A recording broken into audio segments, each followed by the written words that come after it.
Alors évidemment, cette France, vous l'avez compris, audacieuse, conquérante, cette France de confiance, elle ne peut pas marcher seule.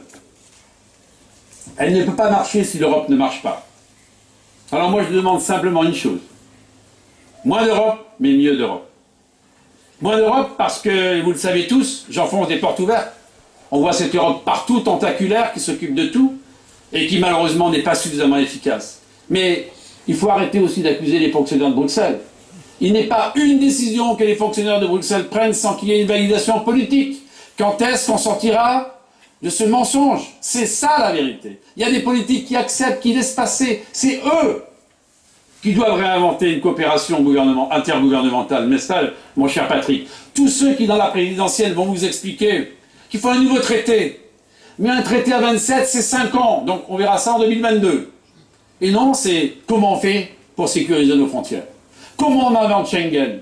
Un nouveau Schengen. Comment demain on accoste les bateaux dont on sait qu'il y a des passeurs qui gagnent des centaines de millions de dollars par an? C'est maintenant, c'est pas demain. C'est pas après-demain. Cette Europe de l'industrie, Jacques Delors l'avait très bien compris.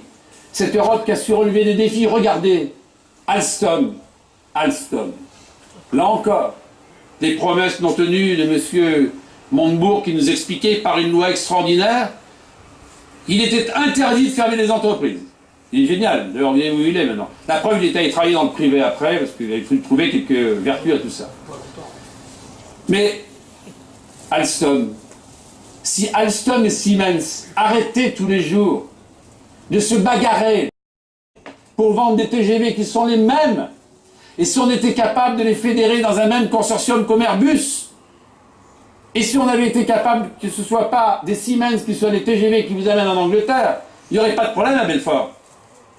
Là encore, impuissance publique d'un président de la République qui nous a menti, de M. Montebourg. Le député de Belfort, c'est un garçon de mon groupe, Michel Zumkeller, qui me le disait hier. Promesse, les yeux dans les yeux, comme je vous vois ce soir. Alstom vivra, il y a du boulot, soyez tranquilles. Dormez, braves gens. Mais non. La réponse, elle est européenne, pour les grandes infrastructures, pour l'aéronautique, pour le ferroviaire, pour la transition écologique, bref, pour le médicament et bien d'autres domaines encore.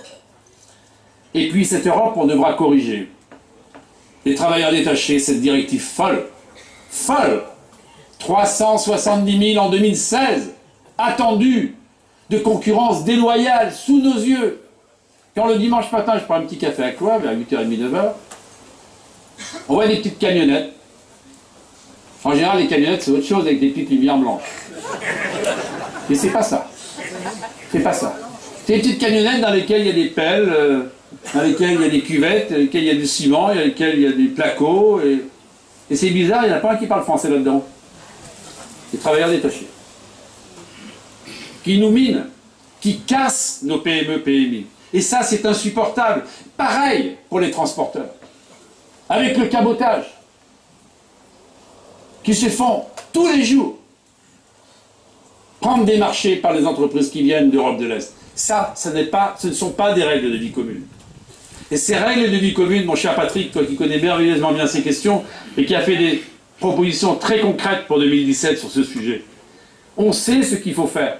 Et en 6 mois, avec un peu d'autorité, avec un président qui sera sorti des urnes, c'est le premier message qu'il faut aller porter le lendemain de l'élection en allant voir Angela Merkel, en allant voir Matteo Renzi, en allant voir les autres leaders en Europe. Parce que ça guette tout le monde. Ça tue cette Europe qui était un symbole tellement merveilleux de la paix et qui est devenue une Europe de la descente aux enfers. Moi j'aime cette Europe, je sais que sans l'Europe, rien ne se passerait. Mais cette Europe, elle doit devenir efficace.